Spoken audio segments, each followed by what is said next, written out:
ہمارے دین میں 5 نمازیں شب و روز میں فرض کی گئی ہیں ہر مسلمان پر، یعنی 2 رکعتیں فجر کے وقت، 4 ظہر کے وقت، 4 عصر کے وقت، 3 مغرب کے وقت، 4 عشاء کے وقت، یہ ہر مسلمان پر فرض ہے۔ اتنی عبادت اس نے کرنی ہے، خدا کے حضور میں حاضر ہونا ہے، یہ اللہ تعالیٰ کے ساتھ ہمارے تعلق کا تقاضا ہے۔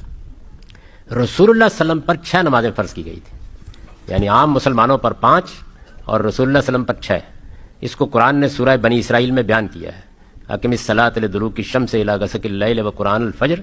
اس کے بعد کہا ہے ومن اللیل تہجد بہ نافلۃ لک، کہ اے پیغمبر آپ کو ایک چھٹی نماز تہجد کا اہتمام بھی کرنا ہے، اور یہ آپ کے لیے ایک زائد نماز ہے۔ تو رسول اللہ صلی اللہ علیہ وسلم بڑے اہتمام کے ساتھ 5 کے ساتھ یہ چھٹی نماز بھی روزانہ پڑھتے تھے، یعنی آپ پر تہجد کی نماز بھی فرض کی گئی تھی۔ رسول اللہ صلی اللہ علیہ وسلم کی پیروی کے شوق میں مسلمانوں نے بھی تہجد کی نماز پڑھنا شروع کر دی۔ اس کا ذکر بھی قرآن مجید میں سورہ مزمل میں ہے، طائفۃ من الذین معک، یعنی صحابہ میں سے بھی کچھ لوگ اللہ تعالیٰ کہتے ہیں کہ آپ کے ساتھ پڑھنے لگ گئے ہیں تہجد کی نماز۔ تو تہجد کی نماز نفل نماز تھی عام مسلمانوں کے لیے، نفل نماز کوئی بھی پڑھ سکتا ہے، رسول اللہ پر فرض تھی صلی اللہ علیہ وسلم، تو صحابہ میں سے بھی کچھ لوگ پڑھنے لگ گئے۔